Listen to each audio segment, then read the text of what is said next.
Thumbnail को देख के आप समझ गए होंगे कि इस वीडियो में हम लोग बात करने वाले हैं क्वांट्स की स्ट्रेटजी के ऊपर। और स्ट्रेटजी नहीं, इसको एक सिलेबस स्ट्रेटजी बोलेंगे, जिसमें कि मैं आपको बताऊंगा कि एसबीआई पीओ अगर आप टारगेट कर रहे हैं 2026 का, तो आपको क्वांट्स को किस तरीके से स्टार्ट करना चाहिए।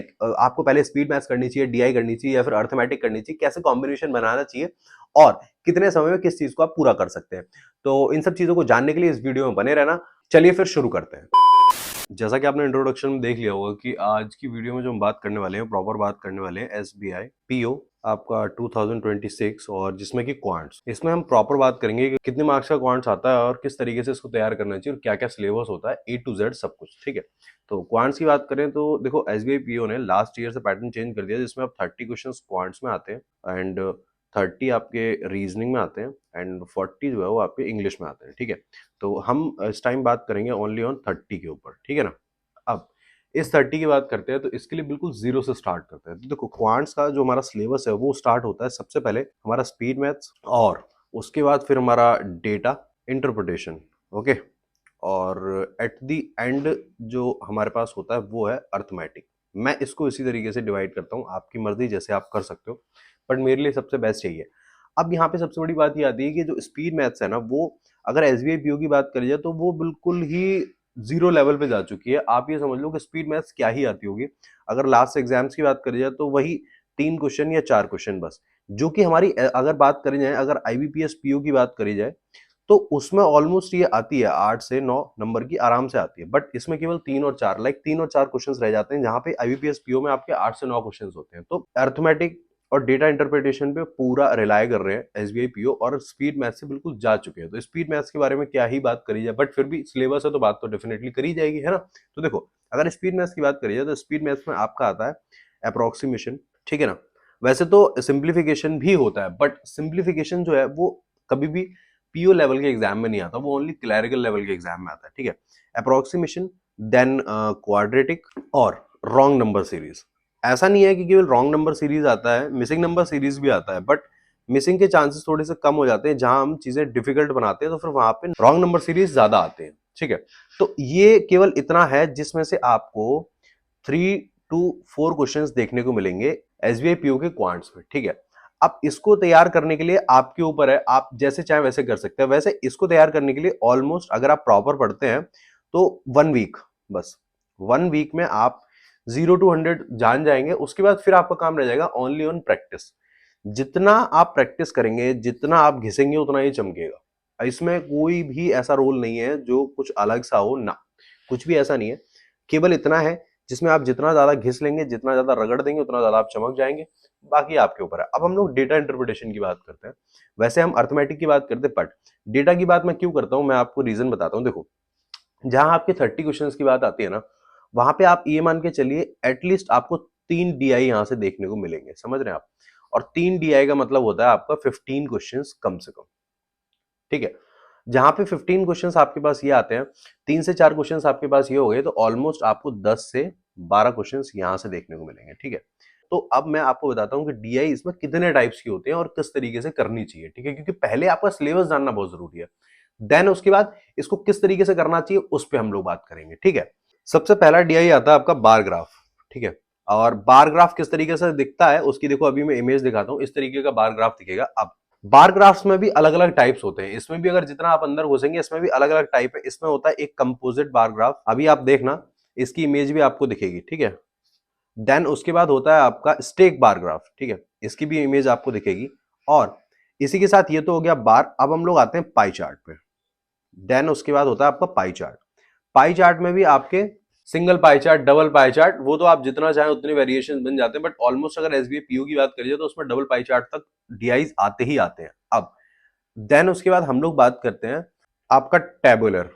ठीक है, जिसको हम टेबल भी बोलते हैं, टेबुलर डेटा इंटरप्रिटेशन। उसके बाद आता है आपका लाइन ग्राफ। इस सब की आपको इमेजेस भी साथ के साथ मिलती रहेंगी, जिससे आपको दिक्कत ना हो, जिससे आपको समझने में कंफ्यूजन ना आए। ठीक है, देन उसके बाद आपका एक डीआई होता है अलग तरीके का, जिसको हम बोलते हैं मिसिंग डीआई, जिसमें कि कुछ डेटास मिसिंग मिलेंगे आपको और वो डेटास को आपको कनेक्ट करना होगा। ठीक है, देन मिक्स्ड डीआई, ये होता है आपका mixed DI. Then caselet DI, और एट द एंड आपका होता है वेन डायग्राम, एक रडार, फनल, और भी आपके मैनी मोर, कई तरीके के डीआई बनाए जा सकते हैं, बट बेसिकली जो आपको देखने को मिलेगा वो मिलेगा आपको bar graph, pie chart, tabular और लाइन ग्राफ। ये जो है ये आपको मेनली आपको देखने को मिलेंगे और यहीं से आपके 15 क्वेश्चंस बनेंगे। अब हम लोग चलते हैं अर्थमेटिक की तरफ, क्योंकि आपको सबको पता है कि इसी से ही सबसे ज्यादा हमें दिक्कत होती है और इसको हमें सबसे पहले लेके चलना ही पड़ेगा। देखिए अब मैं आपको इसके बारे में बताता हूँ। ओके, ये आपके अर्थमेटिक के टॉपिक्स हैं और इन अर्थमेटिक के टॉपिक्स में से आपको 12 to 10 क्वेश्चंस देखने को मिलेंगे। ठीक है, अभी आपको लग रहा होगा लाइक ये रफ वर्क है इसलिए आपको लग रहा होगा, क्योंकि समझाने के लिए मैं प्रॉपर एक लिख के नहीं बैठ सकता था, क्योंकि एक एक चीज समझाने में ज्यादा कंफर्टेबल होता है। बट अगर आप चाहते हैं कि मैं सिलेबस को प्रॉपर एक पीडीएफ फॉर्म में आपको प्रोवाइड करूं, तो उसके लिए आपको मेरा टेलीग्राम ज्वाइन करना पड़ेगा। टेलीग्राम का लिंक जो है डिस्क्रिप्शन में पड़ा हुआ है, तो वहां से आप ज्वाइन कर लेना और टेलीग्राम के थ्रू आप आराम से प्रॉपर पीडीएफ इसके लिए लेंगे और भी रिसोर्सेज आप ले लेंगे। ठीक है, तो अब हम लोग बात करते हैं एसबीआई पीओ के बारे में। ठीक है, ये तो हो गया हमारा पूरा सिलेबस। देन अब हम लोग बात करते हैं इसके बारे में। ठीक है, हमें स्टार्ट कैसे करना चाहिए, लाइक क्वांट्स किस तरीके से स्टार्ट करना चाहिए, सबसे मेन पॉइंट ये आता है यहाँ पे। तो देखो, क्वांट्स को स्टार्ट करने का सबसे बढ़िया तरीका होता है, सबसे पहले आपको स्पीड मैथ्स करनी चाहिए और स्पीड मैथ्स आपको खिंच के ज्यादा से ज्यादा 8 से 9 दिन में कंप्लीट कर देनी चाहिए। ठीक है, वैसे ये ऑलमोस्ट 1 वीक में हो जाता है, बट स्टिल अगर आप नहीं कर पा रहे तो आपको 8 से 9 दिन में पूरा कवर कर देना है और इसको कवर करना बहुत आसान है। तो क्लासेस देखिए और फिर प्रैक्टिस करिए बस। जैसे ही आप स्पीड मैथ्स कवर करेंगे, देन आपका काम होना चाहिए कि आप कुछ अर्थमेटिक के टॉपिक्स उठाएं। ठीक है, मैं आपको ऐसा क्यों बोल रहा हूं अभी आपको समझ आ जाएगा। देखो, जब आप अर्थमेटिक के टॉपिक्स उठाएंगे जिसमें कि आपका सबसे पहला है परसेंटेज, सेकंड है आपका रेशियो एंड थर्ड है आपका एवरेज। बस आपको ये 3 ही चैप्टर्स उठाने, बस इन 3 चैप्टर्स को करिए। ऑलमोस्ट इनमें आपके जो डेज खर्च होने वाले हैं, जो प्रॉपर अगर अच्छे से करेंगे तो लाइक 3 डेज आपको percentage, 3 day ratio, 3 days, almost 9 to 10 days. इतने दिनों में आराम से ये कवर हो जाएगा। उसके बाद फिर इसकी प्रैक्टिस बचेगी, जितनी प्रैक्टिस करेंगे उतना अच्छा रहेगा। ठीक है, इसको करने के बाद फिर टोटली आपको डीआई पे आ जाना है। डीआई पे आराम से आप कम से कम, कितना भी कम होगा ना, तो आपको इस पे टाइम देना चाहिए 15 डेज प्रॉपर। हर एक डीआई को समझना चाहिए, डिकोड करने का तरीका समझना चाहिए, किस तरीके से डिकोड की जाती है, और बस इन पे काम करना शुरू कर दो। अब मैं ऐसा आपको क्यों बोल रहा हूँ, आपको लग रहा होगा कि भाई अर्थमेटिक बीच में छोड़ के फिर मैं लाइक आधे डीआईज क्यों करूं। मैं आपको रीजन देता हूं, पता है। देखो, आप स्पीड मैथ्स जिस दिन करोगे ना, स्पीड मैथ्स से आपके 3 से 4 क्वेश्चंस पक्के हुए। ठीक है, उनको केवल आपको प्रैक्टिस करना है, वो आपकी झोली में आ जाएंगे।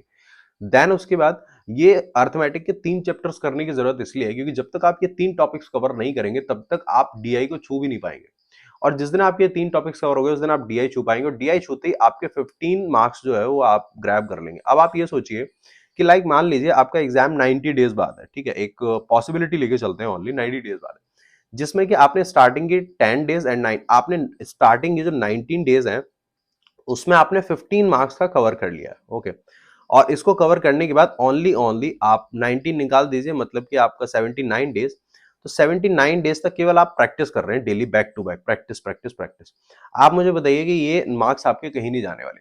देन इतना करने के बाद फिर आपका काम होगा कि आप अर्थमेटिक के बचे हुए टॉपिक्स करें, जिससे आपके 10 to 12 मार्क्स ग्रैब होंगे। ठीक है, एक एवरेज मान के चलते हैं कि अगर आप डीआई वाले पोर्शन से अगर आप 13 मार्क्स उठाते हैं, और स्पीड मैथ्स तो आपको छोड़नी नहीं है किसी भी हाल में, वहां से आप 3 मार्क्स उठाते हैं, देन आप अर्थमेटिक से अगर ऑन एन एवरेज अगर आप मार्क्स उठा लेते हैं 5 to 6, तो आप खुद देख सकते हैं लाइक 6 3 9 एंड 9 और 3, लाइक आप ऑलमोस्ट 20 से 21 मार्क्स ग्रैब कर लेंगे। ठीक है, ये मैं एक बहुत ही एवरेज बच्चे की बात कर रहा हूँ। यहाँ पे एक प्रो है, वो ऑब्वियस सी बात है, वो 25 to 26 जाएगा, बट एक एवरेज की बात कर रहा हूँ। अगर आप इतने ग्रैब कर लेते हैं तो आप खुद देख सकते हैं आप पॉइंट्स में कहां पहुंच जाएंगे।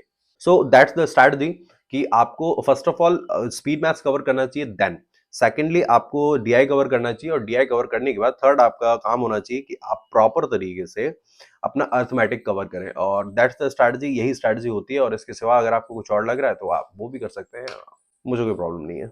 जैसा कि अभी आपने देखा कि मैंने आपको बताया कि प्रॉपर क्वांट्स को आपको एसबीआई पीओ के लिए किस तरीके से लेके चलना चाहिए, एक प्रॉपर स्ट्रेटजी और प्रॉपर सिलेबस की आपको गाइडेंस मिल गई है, बट स्टिल उसके बाद भी काफी लोग कंफ्यूज होते हैं।